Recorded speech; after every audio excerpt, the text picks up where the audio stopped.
It's my pleasure today to interview Con Hogan, to have him share his views on the evolution of social policy in Vermont over the past 40 to 45 years. Con has been directly involved in the administration of human services, both in corrections and as a longtime Secretary of Human Services here in Vermont. He's also been a keen observer of what has gone on at some times when he has not been in an official capacity, both working in the private sector and as an international consultant. Most recently, he has been a leader in the healthcare field, currently serving on the Green Mountain Care Board. And we are just delighted that, Con, that you've been willing to sit down with us to have this very important conversation. Well, that's a hell of an introduction. Thank you.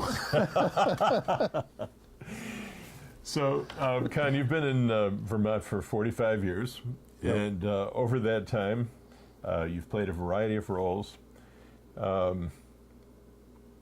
During that time, we have moved social policy very far from where it was back in the early 70s. Many people would say that in the early 70s, we largely were a state that reacted to problems that surfaced, and that we put most of our attention on reaction and institutionalization. Very few resources were expended on trying to promote healthy kids, families, and communities. Would you tell us, just share some of the story as you experienced it, of how that transition has occurred over this long period of time? Well, you know, I ought to ask, if we could, ask everybody in the audience whether they've ever heard of the week school. And I'll bet a lot of them have never heard of it. In the 70s, virtually the only program that dealt with kids and young people was the week school. It was over in Virgins. It held somewhere between 250 to 260 people.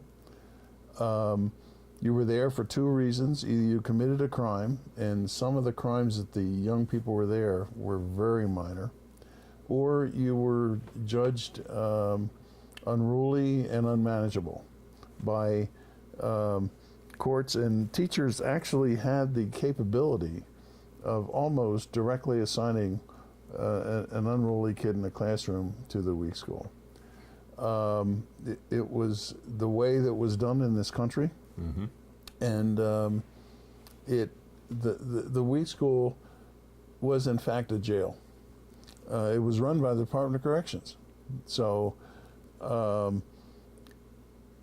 But it was a decent place when you really look at it in the scale of things, and that was because of an amazing guy who ran it by the name of Harrison Greenleaf.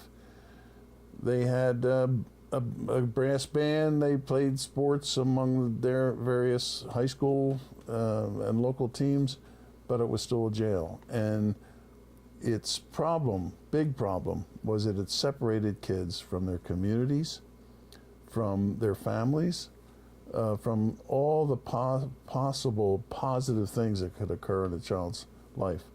So that was the story, and our job, and Kent Stoneman, people won't remember him, but he was the... Some of us do. Some of you do. Well, he was the Commissioner of Corrections at the time, and when Dick Snelling came into office, he went over to head up SRS, and I was made the Corrections Commissioner.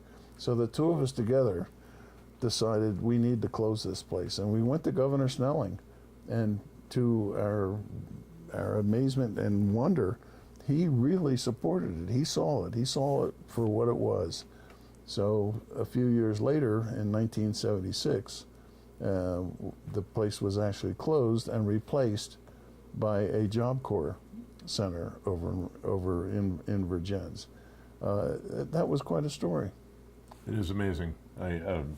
My grandfather used to have a saying, "The good old days weren't so good."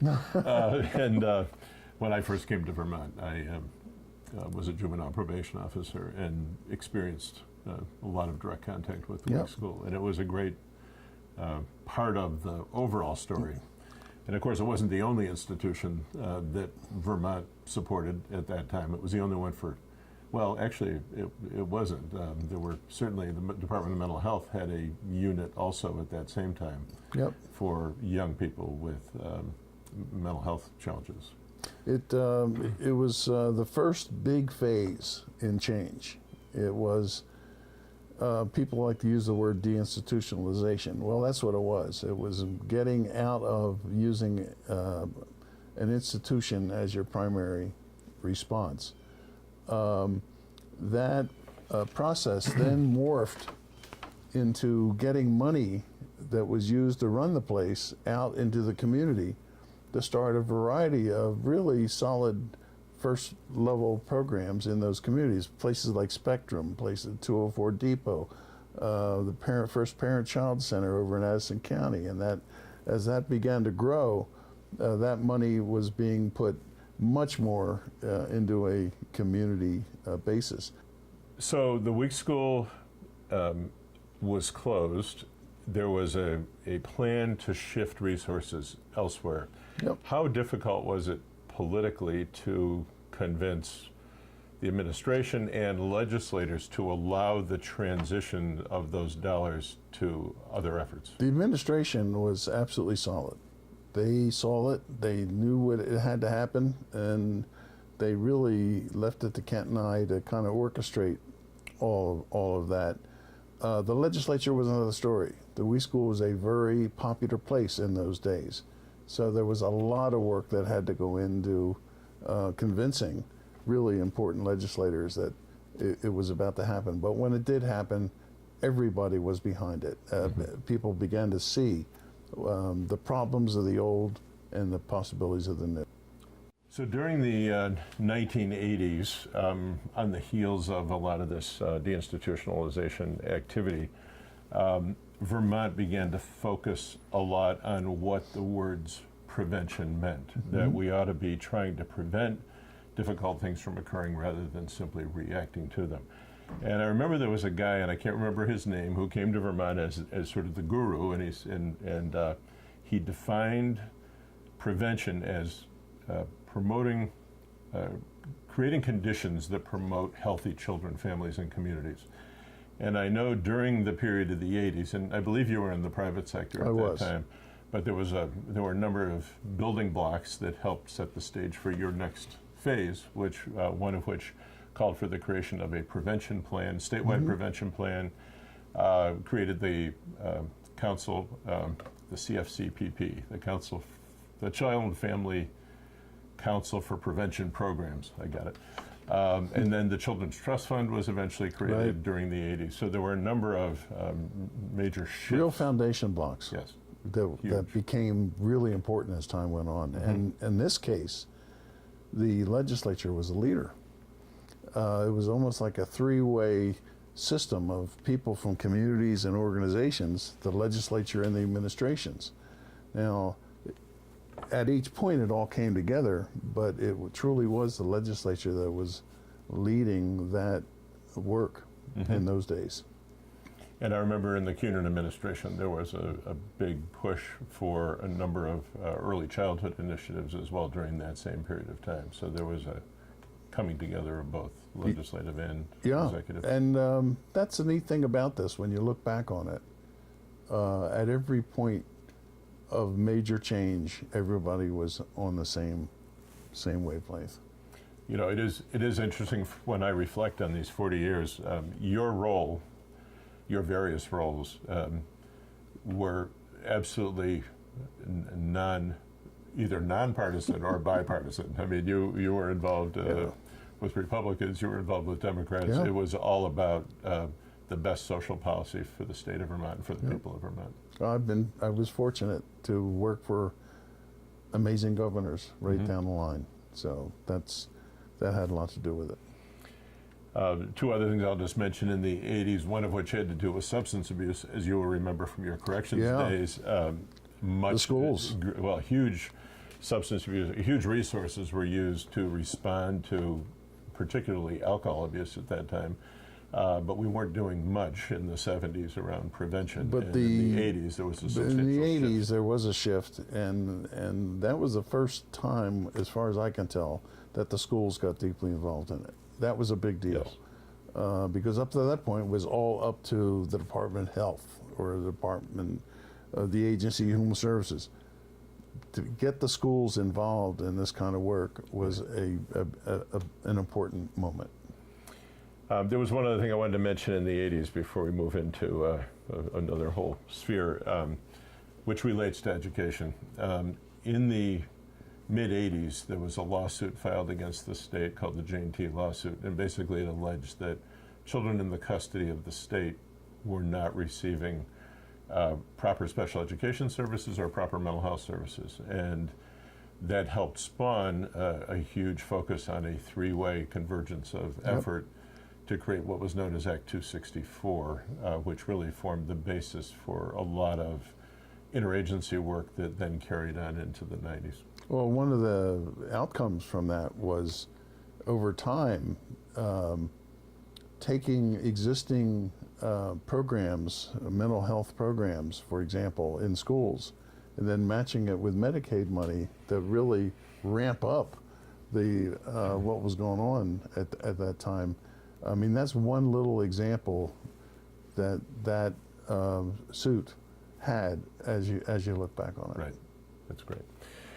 So in 1991, you came back to state government, and we began, those of us that were working in and around the system, began to hear the words success by six.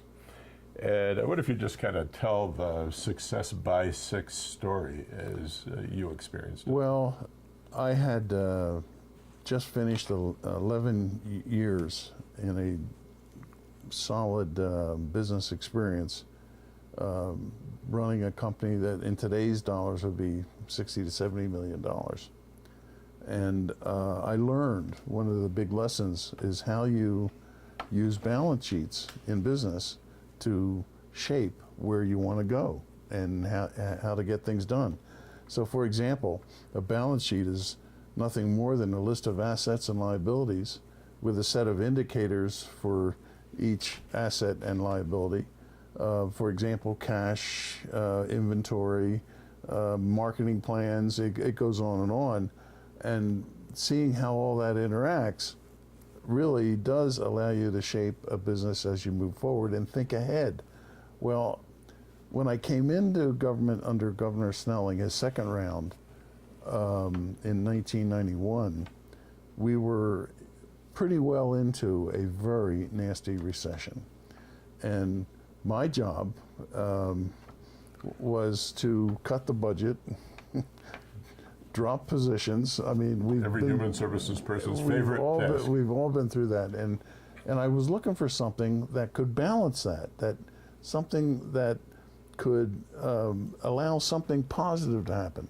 And one of our people, a guy named Steve Chupak, his name was, he said, "Well, how about success by six?" It was his idea. And I said, "Well, where'd you get that?" He said, "Well, I stole it from the Minneapolis United Way." Okay. So, but the idea, and it was people like Cheryl, who was at your meeting today, and Nancy Claremont, who was head of the agency budget, and a few other people sitting around, Peter Profera, sitting around a table, the idea just made all the sense in the world. It was kind of like a light came on. And once we introduced that, amazing things happened, because what it did was it opened the door and allowed communities and the people in those communities to do something about their problems. Up to that point, it was all the health department's problem. You'll have to fix it. But once that opened up, we started to see service clubs, schools, nonprofit agencies, on and on. Small work groups coming together in communities. And then the next step in that was providing them the data about their communities that they could do something about. You know, it's one thing to have a work group based on energy, but it's something else to have it based on real data. And out of that came a thing called the Report of Social Responsibility, which was a set of outcomes. The Success by Six transformed into a set of human outcomes, starting with children are born healthy, children ready for school, children succeed in school, right on up the developmental ladder to the last one, which was elders die in dignity in places they prefer. And each of those outcomes were bigger than the agency. They were outcomes that anybody could relate to and grab hold of. And then the next step was to break that information down, and each of those outcomes had 8 to 10 indicators, so that when you looked at them as a whole, you could see, are you making progress or not?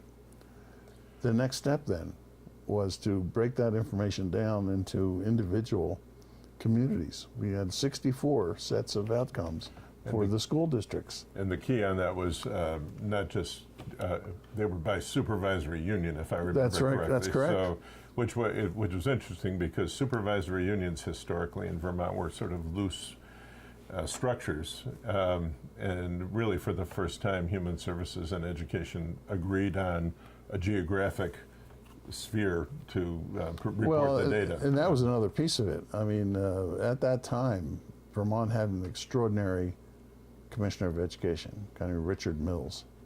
He immediately got it. And the next thing you know, we've got a partnership that was quite remarkable. I spent more time with Richard Mills than I did my wife over those years. We went to community after community with these work groups, and it caught fire. That's the only way I can say it. It caught fire.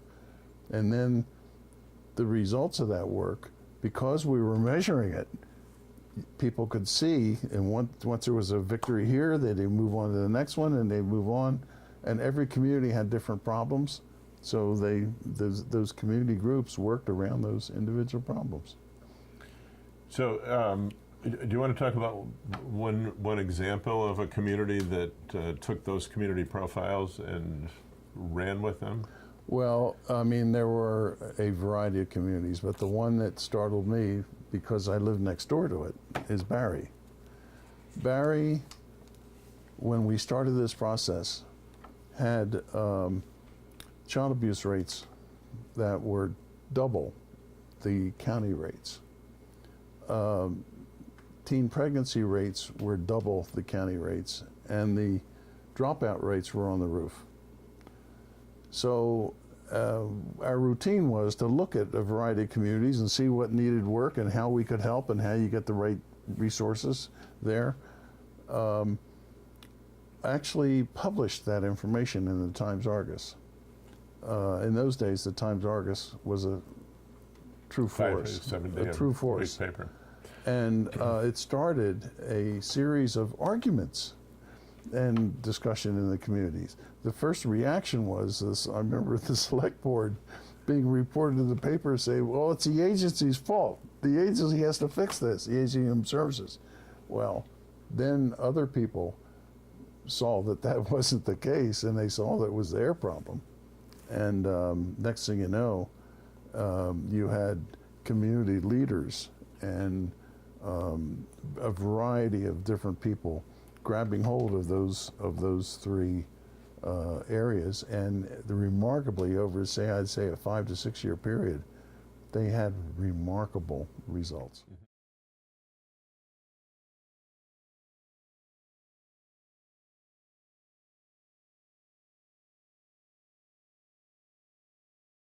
It would be helpful if you could explain a little bit more about the community partnerships. So basically, the community profiles were created to provide data to particular communities, but the state, small regions. in addition to the individual supervisory unions, which they weren't aimed at the supervisory unions, but it was a convenient way to organize around population groups. Okay, but it worked. In addition to that, there were created 7 different larger partnerships in areas where they could share information and serve as information to the agency about what was going on in those communities beyond the data. I mean, there's a lot of politics, there's a lot of softer stuff, backstories, and they were created. So the combination, it was a combination of things. The agency providing the data, the community partnerships really working in major areas of the state, and then the individual communities doing their work. So it was a combination of things that fell into place, and it didn't cost any money. The data didn't cost any money. I had one guy, a guy named David Murphy, and there'll be a few people in your audience who remember David. I think a few. Right? Yes. Who was the statistical genius on this stuff, who created the reports, and we would publish them hard copy because, you know, we weren't yet at the stage where electronic stuff was really, you know, Right. in the field. Beginnings. The beginnings. But the total cost of the community partnerships was $187,000. The beauty of that was I didn't have to tell anybody. I was able to steal a little money from here, a little money from there. I didn't have to get a line item for it. I didn't have to go debate it in front of the legislature. Right. And I didn't have to tell the governor. Right? and interesting enough, we never told the governor, Dean, after Snelling died, that we were into the Success by Six and its evolution. Boy, but once he saw it, he grabbed hold of it and ran with it. Mm-hmm. Every press conference he had, we have 10 minutes of some indicator in some community that the people were making a difference.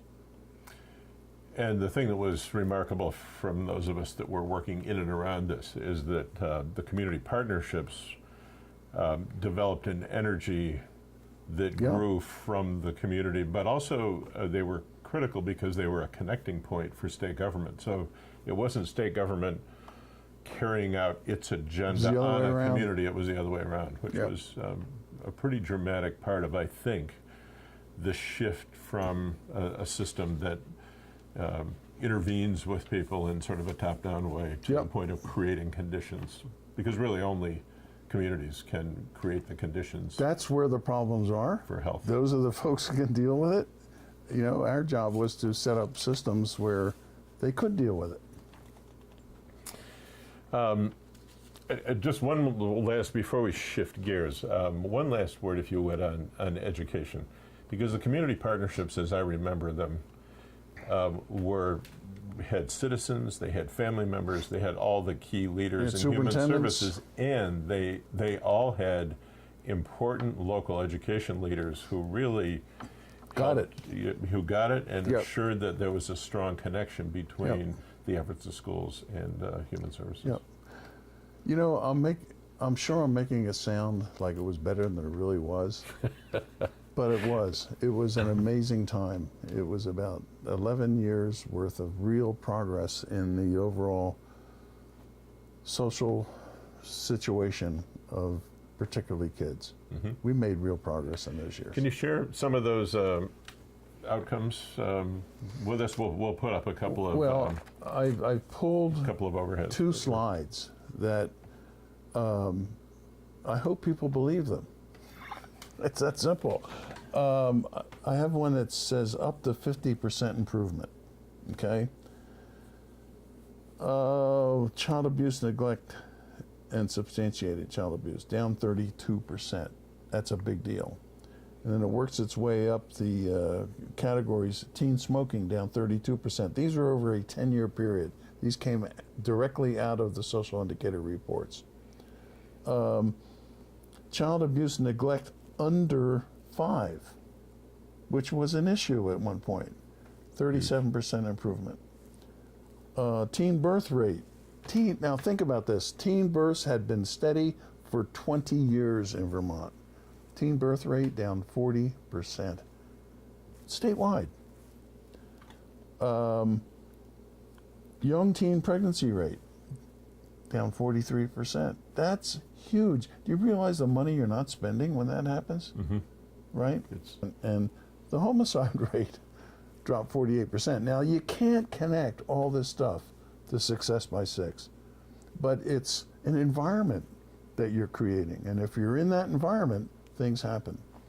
Well, and the other advantage of having the environment is that if any of those indicators begin to go the other direction, as they may and probably will, quickly, you can identify them and then take it, and then a local community can take action.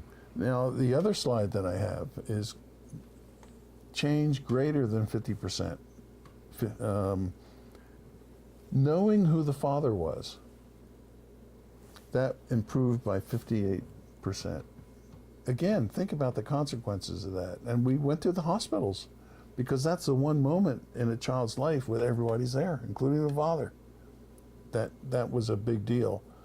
Elevated lead levels in babies' brains was down 59% over 10 years.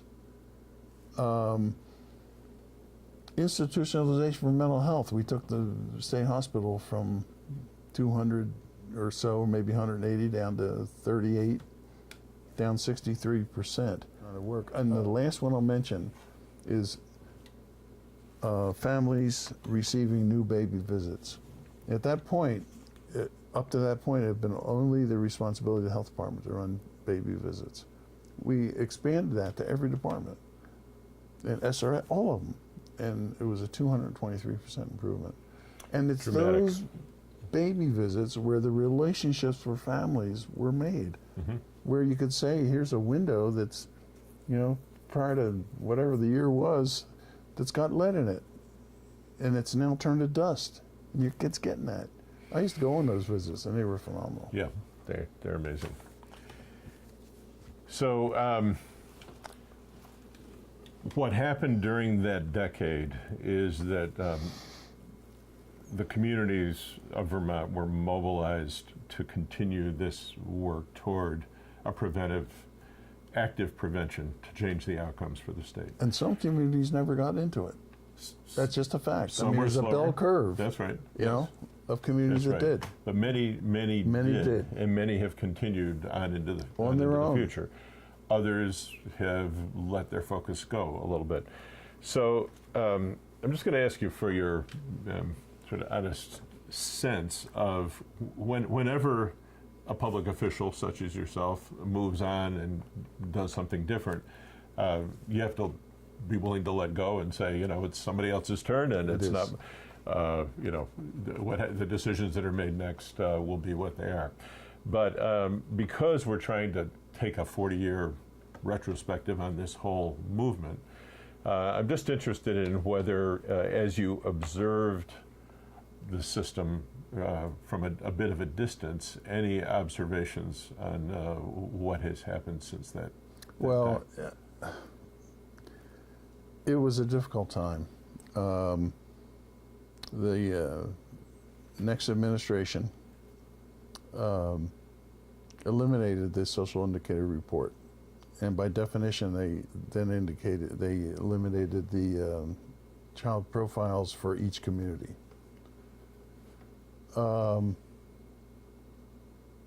They let David Murphy go, who, in my mind, is one of the geniuses in this work. He's now an international A1 international consultant, one of the best in the country.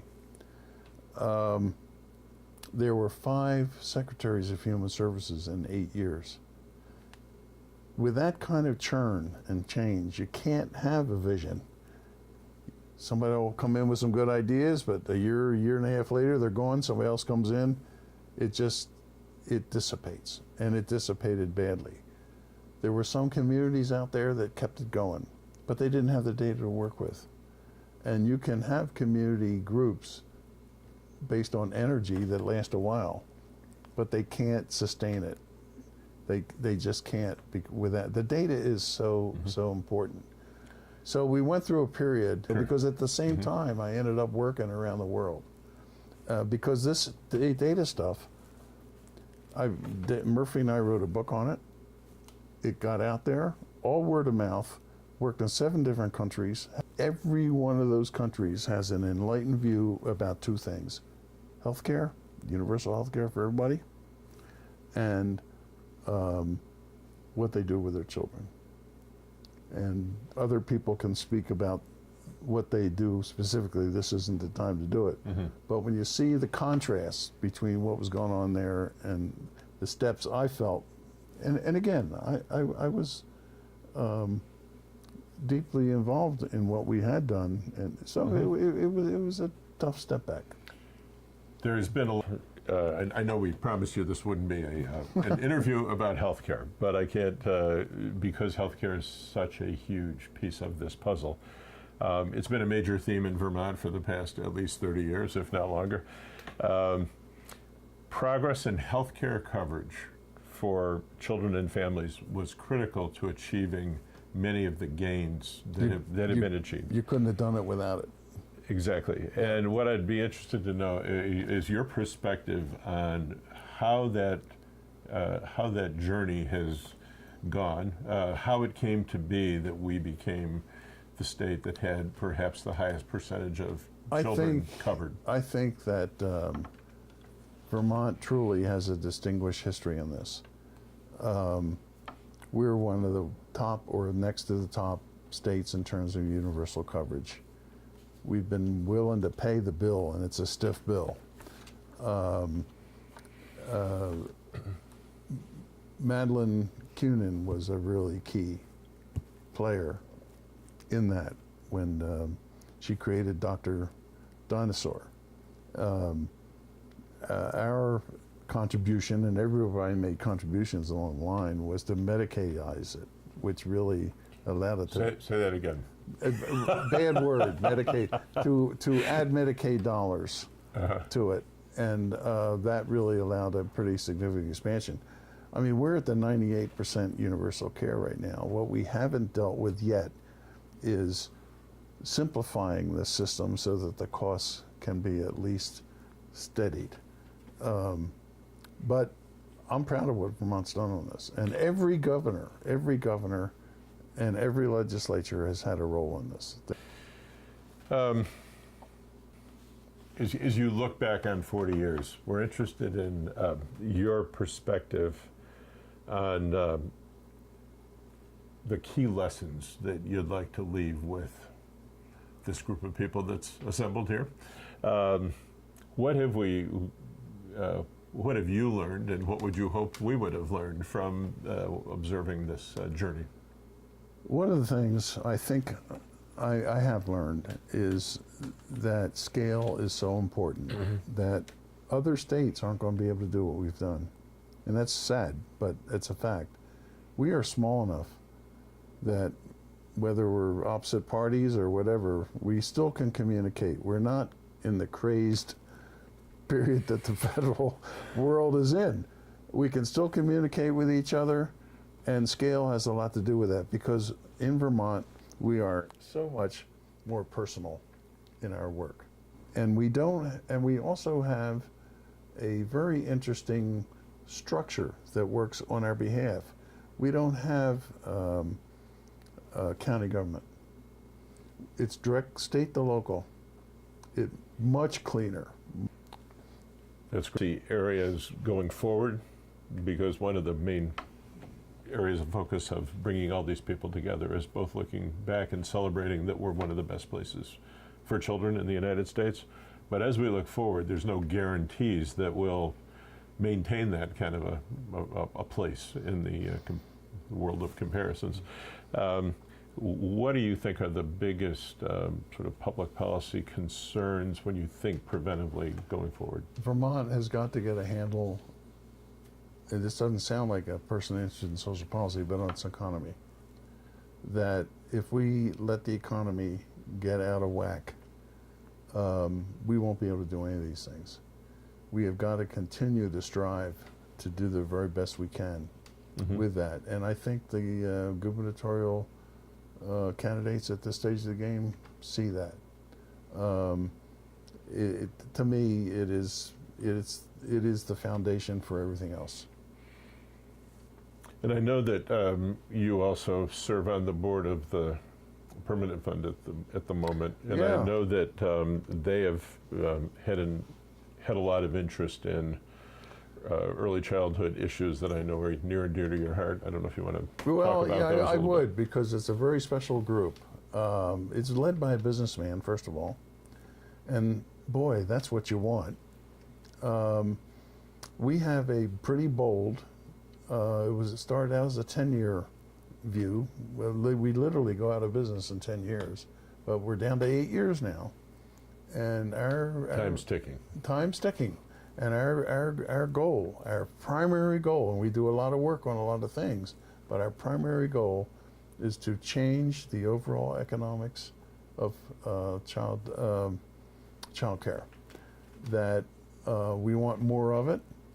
We want it to be of the excuse me, the highest quality, and we want the economics to be in favor of the people who need it, and that's our goal. Any final observations you'd like to make? Well, I think the fact that you've put this major conference together is an expression of how interested people are in this subject. I think that's a big deal. And the people that are going to make the change are sitting right at the meeting today. They're the ones, and I'm hopeful that this discussion gives them a sense of how far we've come in the period that we've been really working on this, but at the same time, there's a ways to go. Always. Always. Okay. I want to credit two people and this is dangerous because there are many more than two people that are involved in this process. Cheryl Mitchell is really the voice of this stuff. I had the privilege of working with Cheryl. She was my deputy at the time for 9 years. She got more done than you can ever imagine. She was fantastic. And the other person I wanted to make note of, she's been in this work a long, long time, and that's Linda Johnson from the Child Abuse Prevention Project. She, through thick and thin, has always been a very important voice on this work. Well, thanks for mentioning both those people. Okay. So we want to thank, all of us that are part of this, want to thank Han for his many contributions over the years and for sharing this information with us and these perspectives. And we wish you the very best. Thank you. Going forward. Thanks. Thank you.